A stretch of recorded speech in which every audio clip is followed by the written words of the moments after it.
여러분, 재래에 빠져 유연수입니다. 기온은 사실은 지금 이제 봄에서 여름으로 이제 서서히 바뀌는 어떤 과정인 것 같습니다. 자, 오늘은요, 제가 상속세 이것만은 알아두세요. 이걸 갖다가 한번 짧게 한 15분 동안 촬영을 하게 되었습니다. 이거는 일반인들이 알아두면은 살아생전에 준비해 두시면은 상속 받으시는 분, 상속인들이 다음에 상속 받을 때 아무래도 절세 효과를 갖다가 누릴 수 있기 때문에 한번 알아두면은 분명히 도움이 됩니다. 그런 차원에서 방송을 촬영하게 되었습니다. 자, 그럼 시작하겠습니다. 이 자료는 사실 국세청에서 이번에 최근에 상속 증여, 다음에 이제 증여에 대해서 좀 말씀드리겠습니다만 간추려 가지고요. 어쨌든 그거를 자료를 토반으로 하고 있습니다. 기반으로 하고 있습니다. 자, 이거 좀 보시면요. 일단 지금 여기 나오는 그 자료 들어가기 전에 이 돌아가신 분을 갖다가 이제 우리는 피상속인이라고 합니다. 그리고 이제 유산을 물려받는 유가족을 갖다가 상속인이라고 합니다.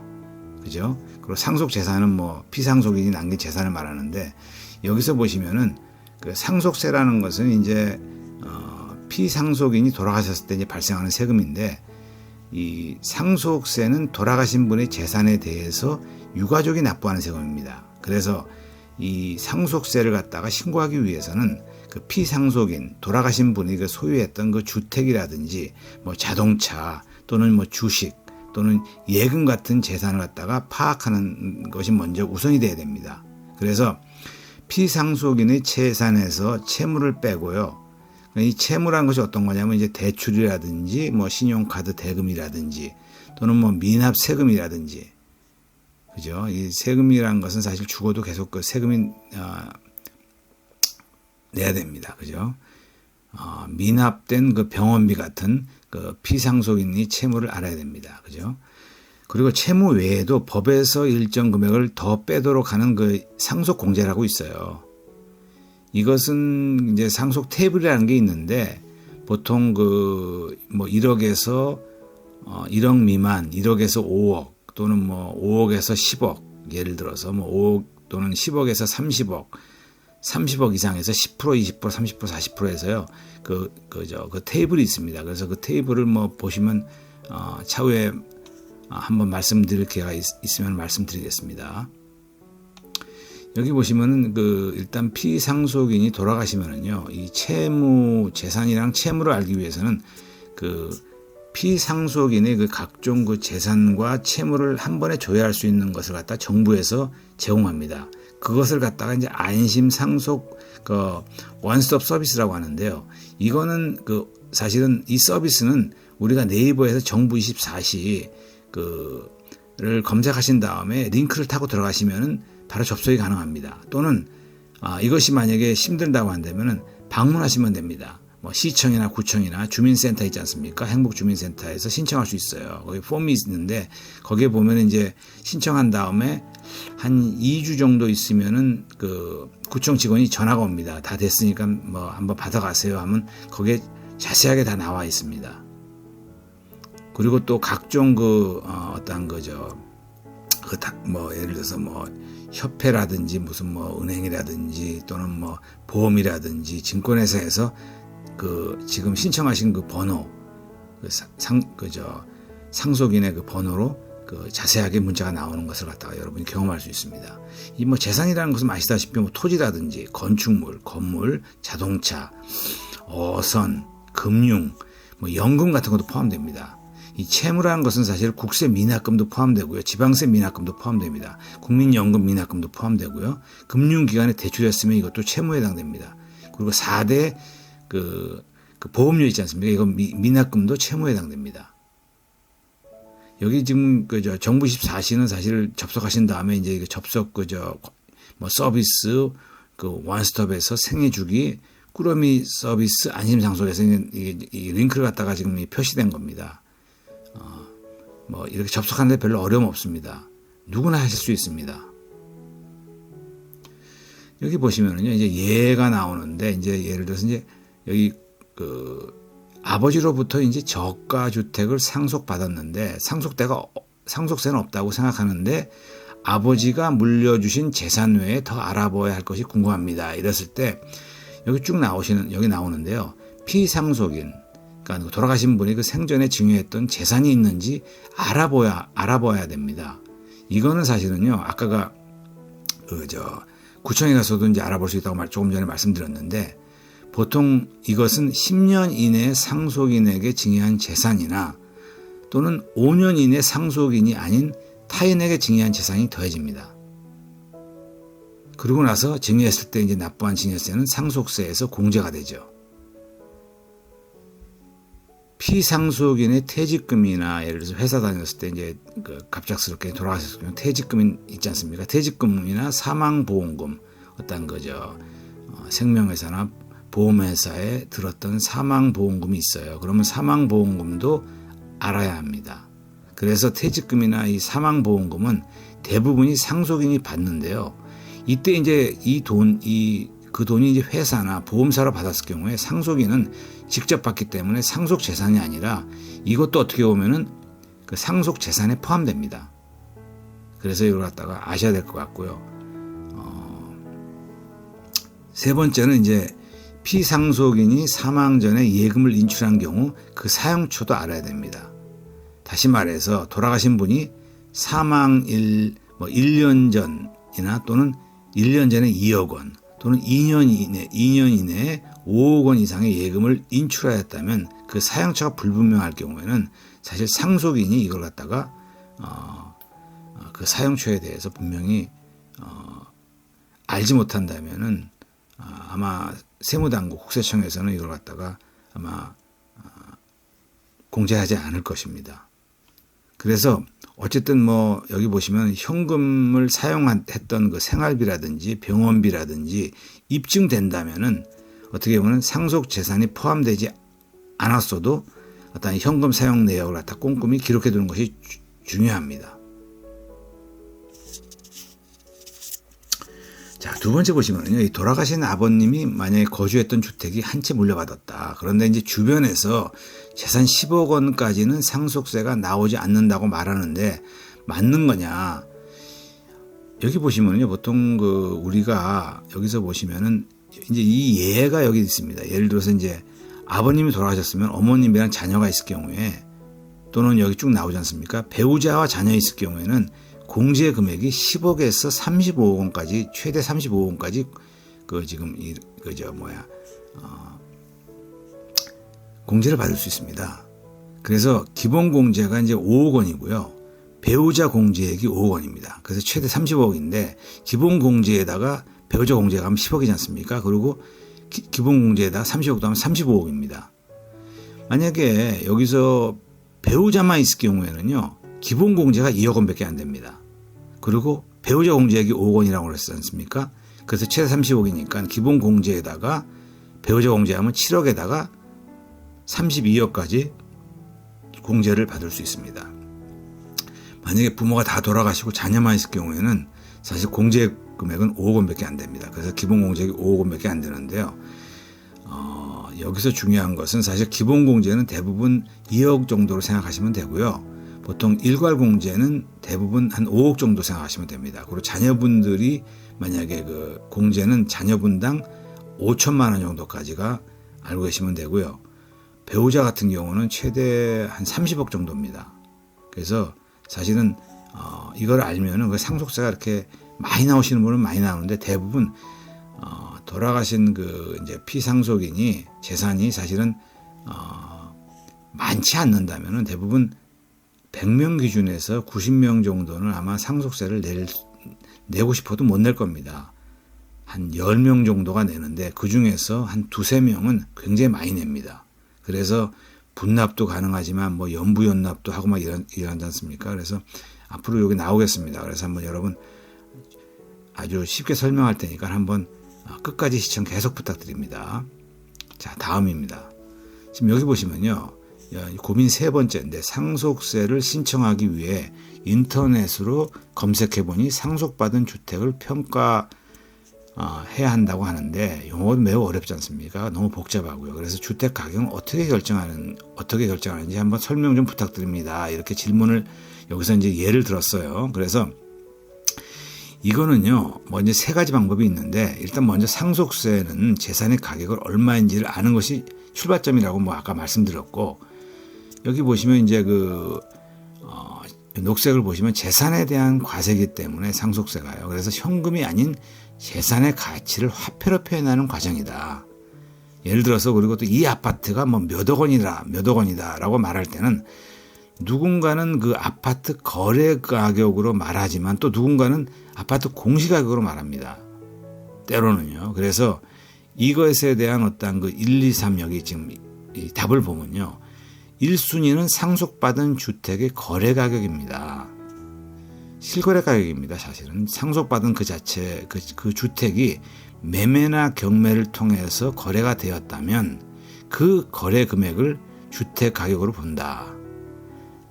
또한 모든 거래를 보는 것이 아니라 사망일 전 2년 전에부터 시작해서 사망일 후 15개월 사이에 이루어진 거래만을 갖다가 어떤 그 프로토콜로 보는 겁니다. 두 번째는 그 유사한 주택의 거래 가격입니다. 그래서 위 기간 동안에 그러니까 그 사망 전 2년부터 시작해서 사망일 15개월 전까지 거래된 적이 없다면은 만약에 그렇다면은 주위의 그 상속 주택과 유사한 주택이 거래된 가격을 상속 주택의 가격으로 본다는 겁니다. 그리고 맨 마지막에는요. 이런 경우는 드물죠. 공시 가격으로 한다면 사실은 굉장한 절세가 되는데 만약에 1, 2조건이 안 된다면 1, 2조건이 안 될 수는 없습니다. 그런데 어쨌든 공시 가격으로도 우리가 국토부 장관이나 시장군수 또는 구청장이 공시하는 그 공시주택의 공시가격으로 그 주택을 가격으로 볼 수 있다 이렇게 얘기하는데 대부분 1번에서 커팅이 됩니다. 여러분 참고하시기 바랍니다. 자, 이 네 번째 고민을 보시면 예를 들었는데 만약에 돌아가신 그 아버님의 주택을 어머님이 물려받았는데 그 어머님이 그 집을 계속 사시겠다고 합니다.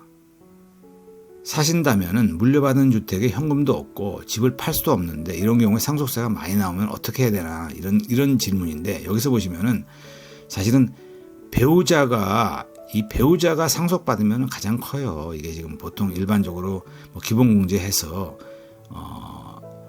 보통 기본공제 또는 배우자 공제에서 7억부터 35억까지 아까 공제가 된다고 말씀드렸지 않습니까? 그래서 배우자가 상속받으면요 집도 상속세가 적게 나옵니다. 상속인 중에 여기 보시면 배우자가 있다면은 누가 재산을 어떻게 상속받는지 관계없이 최소 5억 원의 배우자 공제를 받을 수 있다.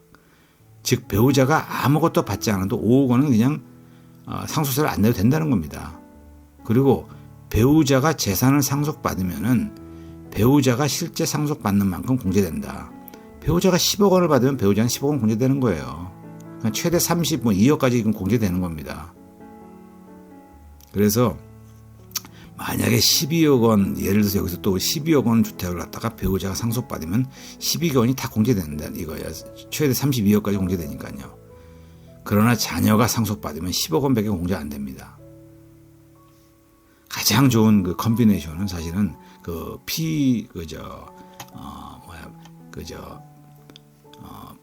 돌아가신 분이 돌아가셨을 때 배우자랑 자녀분이 만약에 생존하고 있다면 가장 큰 어떤 그 상속세에 있어서 절세를 가져온다는 거죠. 두 번째 보시면요. 다만 배우자가 상속 공제는 한도가 있다. 그러나 그럼에도 불구하고 만약에 배우자랑 그 자녀가 있을 경우에 여기 보십시오. 총 상속 재산 중 배우자가 법정 상속 지분을 초과할 수 없고 최대 30원까지 받을 수 있습니다. 배우자가 만약에 여기 법적 상속인인데 자녀가 1명일 경우에 2명일 경우에는 60% 정도, 2명일 경우에는 43% 정도 상속 공제 그 한도가 있다. 이렇게 알아두시면 됩니다. 보통 이 상속 비율도요. 만약에 배우자가 1명이고 만약에 그 자녀가 2명 있을 경우에는 이 지분은요 1.5대 1대 1이 됩니다. 여러분 이거 뭐 많이 들으셨을 것 같은데 그래가지고 이걸 갖다가 지금 만약에 3.5분의 예를 들어서 1.5입니다. 배우자는. 그래서 각각 자녀분들은 3.5분의 1입니다. 이렇게 이해하시면 됩니다. 이 지금 5번째인가요? 이 고민을 보시면은요. 여기 보시면 한번 읽어드리겠습니다. 배우자 공제를 많이 받기 위해서 아버지의 주택을 어머니가 상속받기로 결정했다. 집안 사정상 만약에 제가 그 집에 살기로 했다면은 자녀분이 살기로 했다면은 그 주변에서 가족의 주택에 무상으로 거주할 경우에 세금이 나올 수 있는지 궁금하다. 알려주세요. 이런 고민이지 않습니까? 어머니와 어머니 집에 자녀만 사는 경우에는요, 증여세가 과세가 됩니다. 무슨 말씀이냐면, 만약에 여기 보시면요, 어머니로부터 직접적으로 금전을 받지 않았지만은 세법에서는 말입니다. 이 임대인에게 임대인이 이제 만약에 뭐 예를 들어서 이제 자기 어머님이 될 수 있으면 임대인이 임대료를 지불하지 않는다면 사실상 임대료만큼의 증여세로 가족 간의 거래는 증여로 봅니다. 국세청에서. 그래서 이걸 참조하셔야 되고요. 다만 5년 이상의 무상 거주를 가정하면은 무상으로 거주 중인 주택의 가격이 13억 원 이하일 경우에는 증여세가 나오지 않는다. 이 공식이 있는데 이 공식은 여러분들이 참고하시면 됩니다. 만약에 임대료가 5년간 1억 원이 넘어야 과세되는데 임대료를 계산하는 방식을 여기 밑에 말씀드렸고 13억 원 이하, 주택 가격이 13억 원 이하일 경우에는 5년간 1억 원을 넘지 않기 때문에 여러분이 이걸 갖다가 증여세를 내지 않는 겁니다. 이 증여세가 보통 일반적으로 4.6%입니다. 그래서 다만 만약에 주택수가 만약에 1가구 1주택이면 되지만 2주택자, 다주택자일 경우는 지금 증여세가 작년도에 바뀌었습니다. 그래서 좀 과한 면이 있어요, 그것도. 그래서 좀 그것이 좀 다시 국회에서 조정이 됐으면 조정이 돼야 될 것 같습니다. 지금 다주택자의 증여세 문제는요. 자, 여기서 보시면요. 또 맨 마지막에 보시면 이 소유주가 함께 살 경우에는 물론 증여세가 없습니다. 어머니랑 같이 산다. 그러면 전혀 문제가 없습니다. 6번째인가요? 이 고민 여기 보시면요. 저는 아버지 주택에서 함께 거주하며 봉양하던 중 아버지가 사망하셨다면은 그 주택을 상속받았다. 이 경우에 세금 혜택이 있느냐? 물론 있습니다. 여기 보시면요. 피상속인이 돌아가신 분을 봉양했을 경우에 동거주택 상속 공제를 받을 수 있다. 얼마까지냐? 최대 6억 원까지 공제받을 수 있습니다. 예를 들어 가지고 동거하던 주택이 5억 원이라면 5억 원 전액을 공제받습니다. 그래서 뭐 상속세가 없다는 거죠. 다만 10억 원이라면은 6억 원만 공제합니다. 그리고 이 두 번째 보시면요. 여기 이제 좀 이렇게 설명을 잘했습니다. 여기서. 그래서 10년 이상 계속하여 1세대 1주택자로 동거하였습니다. 이럴 경우엔 사실은요. 여기 보시면은요. 만약에 피상속인을 갖다 봉양할 경우에는 여기 보시면 이제 부양하다가 이제 또 자녀가 사실은 군복무를 갖다가 할 수 있지 않습니까? 그러면 군복무를 갔다 오는 기간을 갖다가 연속해서 거주하지 못했을지라도 기간을 총 합산해서 10년 이상을 동거하였다고 해준다 이거죠. 5년을 갖다가 모시고 군복무 나갔다가 다시 돌아서 5년을 모실 경우에는 10년 이상으로 5년 더하기 5년에서 총 10년으로 했다고 봉양했다고 이렇게 가정을 해주는 겁니다. 여기 보시면요. 두 번째는 1세대 1주택을 판단할 경우에 무주택자였다면 기간을 포함하며 일시적인 2주택자를 보유할 경우에는 일시적 2주택자의 기간을 포함한다. 여기 예를 보면은 피상속인을 갖다가 돌아가기 전까지 예를 들어서 8년을 갖다 같이 거주하고 그 과정에서 어떤 뭐 이유가 발생해서 만약에 자녀분이 만약에 주택을 구입했을 경우에 이거는 1세대 1주택에 해당될 수 있거든요. 그래서 8년 더하기 2년 10년으로 어떤 기간을 갖다가 인정해 준다 이런 거죠. 여기 보시면요. 만약에 아까 똑같은 경우인데 1주택자가 6년을 갖다 같이 보양하다가 뭐 이후에 어떤 이유에 있어서 주택을 갖다가 B주택을 소유하고 또 어떤 뭐 이유에서 A주택을 했을 경우에 이것도 뭐 6년에다가 일시적 2주택 2년에다가 1주택 2년을 갖다 다 포함해서 총 10년을 갖다가 인정해 준다는 겁니다. 어쨌든 간에 이 피상속인과 동거한 자녀의 주택을 상속받아야 됩니다. 이것이 더 유리하죠. 그래서 상속세에서 절세되는 것이 그래서 어떤 자녀분들은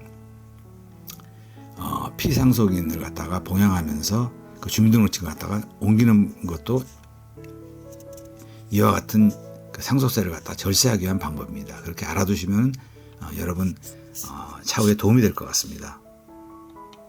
자, 여기 이제 마지막이 될지 모르겠는데 이 고민 보시면은요. 여기 보시면 저는 계속 1주택자였습니다. 근데 종합부동산세, 종부세라고 하죠.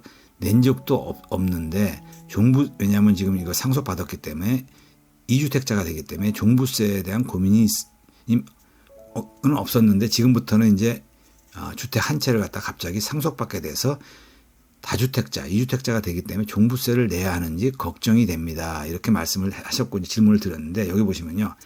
상속받은 주택은요. 5년간은 1주택자를 유지하게 됩니다. 그래서 여기 보시면은요. 기존에 종부세를 납부했던 납부 안 했던 간에 1주택자가 상속 후에 곧바로 종부세를 내는 일은 없습니다. 그래서 하지만 이 상속받은 후에 5년이 지나면은 5년 안에 뭐 기존 주택을 팔아야 되겠죠. 근데 5년이 지나도 2주택자가 되어 있다면 종부세를 내야 됩니다. 그래서 그걸 참고하시면 되고요. 이 지금 올해부터는요. 사실 종부세도 이 주택 수에 관계없이 총 공시지가 합으로 종부세를 내게 돼 있습니다. 12월 1일부터 15일까지 나오면은 아마 15일까지 아마 내는 걸로 알고 있는데 어쨌든 간에 상속주택은 여러분이 5년간은 1주택자를 유지한다. 그리고 여기 보시면요. 지방에 있는 주택을 상속받았을 경우에 주택수에 합산되지 않을 수 있습니다. 이거는 뭐 당연한 거죠. 공시지가 3억 원 이하일 경우에 수도권이나 또 광역시 같은 경우 특별자치시 같은 거 해당됩니다. 물론 요거는 이제 여기 보시면요. 따라서 1주택자가 이러한 지방의 저가주택을 상속받을 경우에는 기간 제한 없이 계속 1주택자로 남는다. 이것이 이제 뭐 종합부동산세 시행령 제2조, 제4조 2의 제3항에를 참조하시면 되고요. 어쨌든 간에 다른 상속인과 공동으로 상속받은 경우에 지분과 가액에 따라 물론 달라지죠. 그죠? 그래서 보통 일반적으로 상속받은 가액은 6억 원 또는 수도권 밖의 주택의 경우는 3억 원입니다. 그래서 1주택으로 보지 않기 때문에 기존 1주택을 계속 유지한다. 이런 거죠. 이렇게 조금 전에 설명해 드렸던 것입니다. 그죠? 이게 이제 마지막 고민일 것 같은데 이것도 굉장히 좋은 예입니다. 예를 들어서 2주택이 필요가 없어. 그 주택 중 하나를 양도하려고 합니다. 세금 문제가 때문에 그렇죠. 종합부동산세라든지 재산세가 많으니까 다주택자로서. 그래서 세금을 생각한다면 기존 주택과 상속주택 중 어떤 주택을 먼저 파는 것이 좋습니까? 이런 질문인데 이거는 기존 주택을 먼저 팔아야 되죠. 근데 여기 보시면요. 기존 주택을 먼저 양도하는 것이 세금상 유리합니다. 여기 보시면은 1세대 2주택자는 어떤 주택을 양도하더라도 그 양도세가 나와요. 양도 차액만큼요. 그래서 다만 몇 가지 예외 사항도 물론 있습니다. 그런데 일시적 2주택자일 경우에는 기존 주택을 3년 이내에 이것도 지금 많이 변했죠. 맨 처음에 1년 이내였던데 2년 이내가 우리 윤정부 들어와가지고 이제 3년으로 다시 이제 됐는데 이런 이유가 사실 1년 2년에 사실 어떤 경우에는 작년도만 해도 사실은 사실 3월 달인가요? 2022년 3월 달부터 시작해서 12월 달까지 뭐 1월 달 이번 연도 1, 2월까지 사실 주택을 매도하려고 해도 사실은 매도할 수 있는 분위기도 아니었고요. 어떻게 보면 이제 매수하시는 분도 없었습니다. 그래서 1년, 2년에 사실 팔 수가 없는 경우가 많았거든요. 그래서 3년으로 하신 거는 윤정부 들어서 아마 잘한 것 같습니다. 그래서 3년 이내에 양도하면 과세하지 않습니다. 또 주택을 갖다 상속받고 나서 기존 주택을 양도할 때는 기간에 관계없이 양도세가 나오지 않습니다. 당연한 거겠죠. 5년 안에 양도세는 나오지 않습니다. 양도세 이 비과세 요건은 여러분이 다 아실 거예요. 일단 2년간 보유해야 됩니다. 그리고 취득 당시에 이것이 조정 대상 지역 내 주택일 경우에는 2년 이상 아직까지 거주해야 돼요. 그래야지만 양도세 비과세입니다. 그리고 주택이 12억 원 이하입니다. 이게 지난 연도까지만 해도 9억 원이었죠. 그래서 어쨌든 간에 이게 지금 복잡해요. 이게 세법을 아는 사람도 이게 양도세 지금 그 비과세 요건이 틀리고 또 종합부동산세, 종부세의 조건이 틀리고 이러다 보니까는요. 이게 좀 이거 테이블을 어떤 때는 봐야 됩니다. 다시 리마인드 해야 될 정도로 복잡한데 이 세법이 매년마다 틀려집니다. 우리나라 대한민국이. 그래서 좀 이걸 좀 세우는 넓게 어떤 그 세법에 대한 어떤 구조적인 건 좀 일반화돼서 얇게 좀 열게 해야 되는데 너무 깊고 이래가지고 사실은 조특법 쉽지 않죠. 임대사업법 쉽지 않죠. 또 취득세법도 지금 지금 고쳐지지 않았죠. 또 종합 증여세법, 상속세법이 테이블도 복잡해요. 다 들여다봐야 됩니다. 그래서 사실은 기억하다가도 사실은 좀 까먹을 수가 있거든요. 사람이기 때문에. 여러분 전문가분들, 실력 있으신 분들, 세법을 아시는 분들 아마 동의하실 겁니다. 그래서 어쨌든 기존 주택을 취득한 지 1년밖에 안 됐다면은 상속 이후에 1년을 추가 보유한 후 양도해야지만 비과세 혜택을 받을 수 있다. 당연한 거죠. 그죠? 또 맨 마지막에 여기 다른 상속인과 공동으로 상속받을 경우에 마찬가지 룰을 적용합니다. 이제 이게 마지막이네요. 고민에. 상속세 신고는 어떻게 하면 됩니까? 또 부동산만 상속받았다면 현금으로 일시에 납득하기 어려운데 어떠한 그 방법, 전략이 있습니까? 이런 건데요. 이 상속세는요, 사실은 보시면은 이 상속세는 어디다 신고하냐면은 자기가 사는 주소가 아닙니다. 피상속인의 주소지에서 관할하는 세무서에 신고해야 됩니다. 만약에 자녀분이 거주하는 데 신고하시면 안 되고 아버님이나 어머님이 돌아가셨던 그 지역의 주소지에 세무서를 방문하면 됩니다. 그래서 어쨌든 간에 모든 상속인이 또 이게 신고할 필요가 없어요. 협의분할이 됐더라도요. 그래서 상속인 중에서 한 명만 신고하면 됩니다. 보통 장남이나 장녀가 가서 세무서 가서 신고하면 됩니다. 방문이 어려울 경우에는 인터넷으로 신고하면 되는데 이 상속세는 아무래도 직접 가셔서 하셔야 될 거예요. 그리고 이제 신고 기간이 지나면은 가산세가 부과됩니다. 이 가산세가 한 0.0025% 될 거예요. 100만 원 기준으로 해서 한 250원 정도로 생각하시면 됩니다. 매일입니다. 매일. 그래서 이걸 갖다 기간 내에 신고하는 것이 당연히 좋겠죠. 이 신고 기간도요, 이 사망일, 상속인이 사망일이 속한 달, 여기 보시면 사망일이 속한 그 달의 말부터 6개월이니까, 예를 들어서 이제 4월 1일이다. 그러면 4월 1일이라고 하면은 6개월 하면은 10월 31일까지 신고해야 됩니다. 이게 4월 1일이 아니라 4월 28일이 해도 4월 말 기준이니까 똑같습니다. 10월 31일까지 신고를 하셔야 됩니다. 신고 안 하시면은 가산세가 붙겠죠. 아까 0.0025%입니다. 매일 붙습니다, 이거. 그래서 여러분이 온라인으로 하신다면 국세청의 홈택스를 갖다가 홈택스에서 신고 납부 상속세 하시면 됩니다. 또 여기 또 중요한 게 있는데요. 납부할 현금이 부족한 경우에는 상속인은 분납이나 연부연납할 수 있습니다. 그래서 여기 이제 예를 들었는데 분납 경우에는 세금의 일부를 납부하고 잔여 세금은 2개월 후에 내는 방식이다. 예를 들어서 이제 총 세금이 1,000만 원이었다. 1,000만 원 내지 2,000만 원일 경우에는 먼저 1,000만 원을 내고 나머지 2천만 원 중에 50% 이상은 그 다음 달에 그 2개월 후에 내는 방식입니다. 근데 이제 이 분납 경우는 이런데 연부연납 경우는 만약에 상속세가 많다 이럴 경우에는 최대 10년에 걸쳐 가지고 납부할 수 있습니다. 여기 보시면요. 10년 연부연납을 선택하는 경우 총액 그 상속세의 11분의 1을 갖다가 신고할 때 즉시 납부하고 나머지 11분의 10은 매년마다 10년에 걸쳐 가지고 납부할 수 있습니다.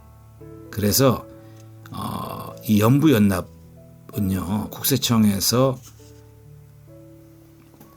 이 분납과는 다르게 사실은 이게 연부연납이 사실 이게 이것도 빨리 갚는 것이 좋아요. 10년을 했을지라도. 왜냐하면 이 담보를 제출하기 때문에 이 근저당 설정을 합니다. 국세청에서. 이 등기부등본에. 그렇기 때문에 이것도 사실은 재산권 행사에 제한이 둘 수가 있기 때문에 이것도 이제 경험을 해보면 이것도 피곤합니다. 그래서 물론 이자도 가산되지만 이것도 이자도 가산돼요. 그동안에 이거. 그러니까 가능하다면은 상속세가 많을 경우 연부연납으로 가되 최대 10년이 아니라 빨리 이걸 갖다가 국세청이랑 10년 했더라도 낼 수 있습니다. 그래서 내는 것이 바람직하다 이렇게 생각하시면 됩니다. 시청자 여러분, 오늘도 유튜브를 끝까지 시청해 주셔서 감사를 드립니다. 오늘 영상이 도움이 되셨다면 구독과 좋아요를 부탁드리고 싶습니다. 여러분 오늘도 감사합니다. 열심히 하겠습니다. 고맙습니다.